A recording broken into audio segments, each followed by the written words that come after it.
teach you how to fit like a pro. Let's do it.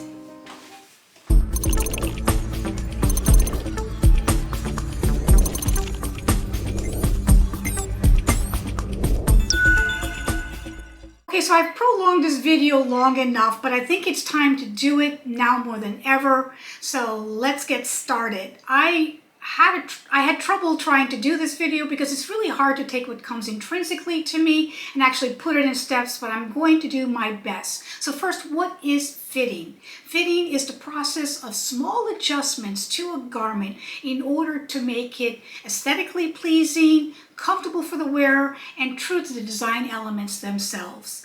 And so what do I consider the 4 categories of great fitters? I think first, the alterationist, who may not know design or pattern making skills, but has the ability as an expert sewist to maneuver and to manipulate the garment in order to make small adjustments to create that one beautiful piece that fits well, is appealing and comfortable to the wearer that one time only.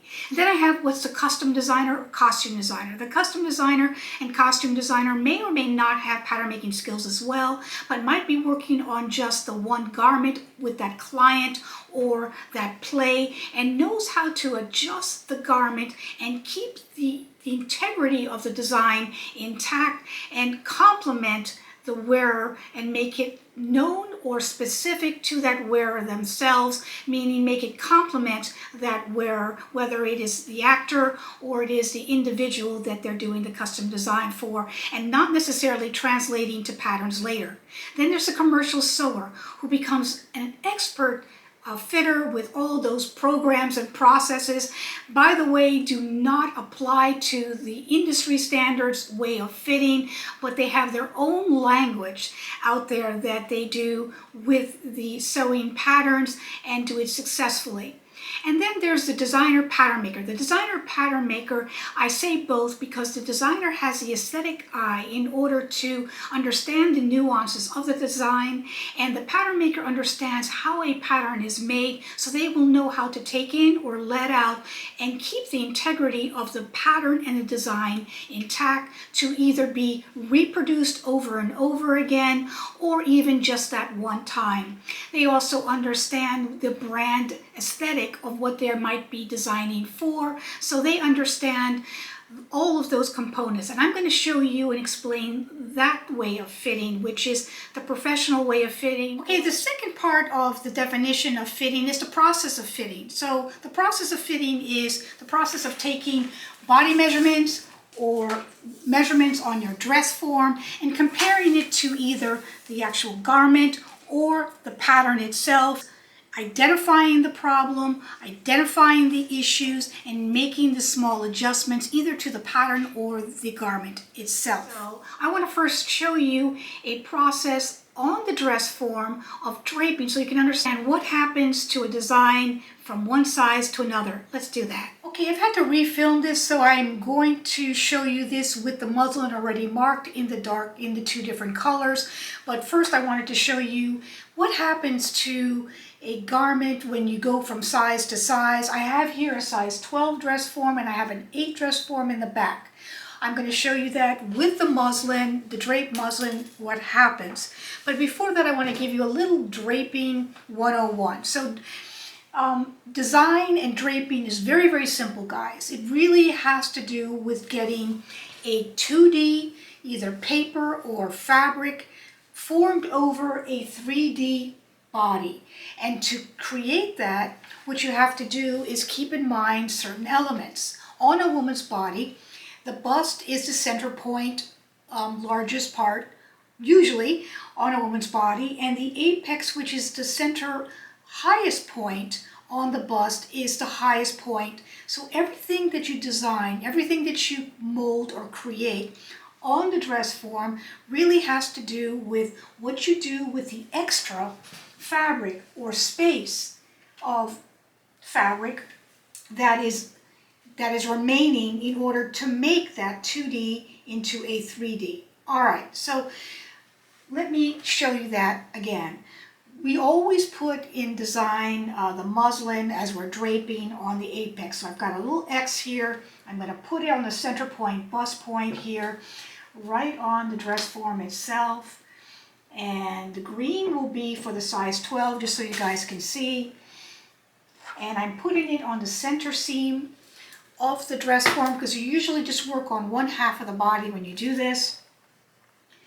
And just to give you an idea of basic dart manipulation, or what happens in design, is that you have this fabric or you have this garment, and what you do is you're just molding and moving excess fabric in different areas of the bodice. So you can put a dart here at the neckline, you can put a dart on the shoulder line, you can put a dart on the side seam, you can put a dart here at the waistline.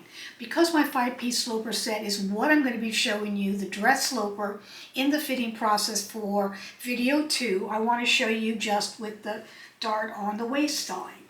So first, before I do that, I want to show you that we have this draped already and clipped and marked in the size 12, so it's here. You can see the green markings, and it's fitting around the neckline smooth, it's fitting around the shoulder smooth, it's fitting around the armhole smooth here to the side seam.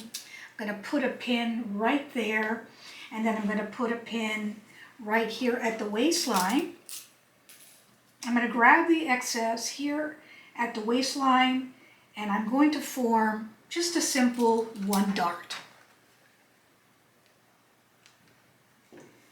And that usually goes up to the apex. When you sew it, obviously you have to go below that. Those are all design and pattern making lingo.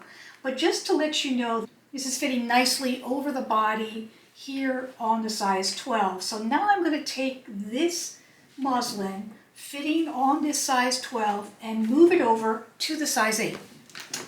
Let's move her away. Let's bring the size 8 in. I'm going to replace it back on the size 8 in the same location, meaning I'm going to use the same apex to give you this demonstration. So I'm going to go apex to apex, that's the center point, bust point, and I'm going to lay it here on the dress form.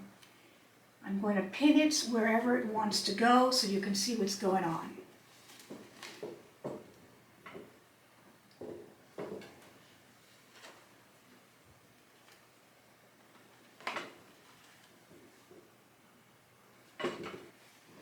I'm going to grab this dart now where it wants to go in alignment to the apex.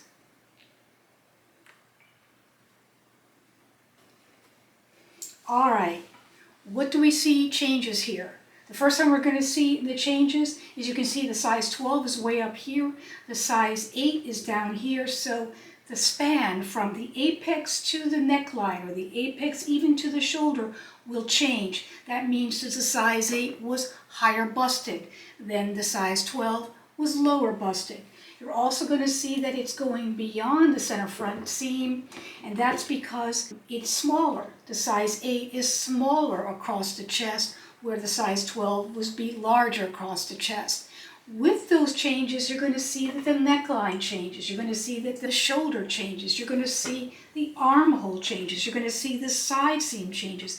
You possibly will see even the dart intake change. And that will vary, guys, from whether she's very large bust and small waist, and you'll get a bigger intake. If she's more up and down like this, you're going to get a smaller dart than possibly the size 12 with a larger bust size and maybe smaller waist. So those are the kind of changes that you're going to see on the muslin. So you're going to see that in the garment itself. And this is important for you to understand, so you can visualize what happens in sizes, so that when you're looking at a garment, you're already going to know certain things are going to happen. Okay, so that is the muslin demo that I wanted to show you.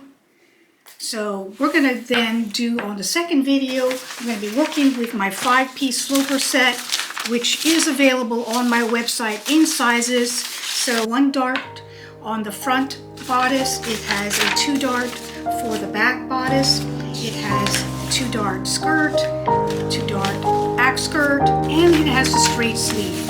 Alright, so we're going to be working on this actually with the dress form and myself with a fitting on part 2. So stay tuned for that.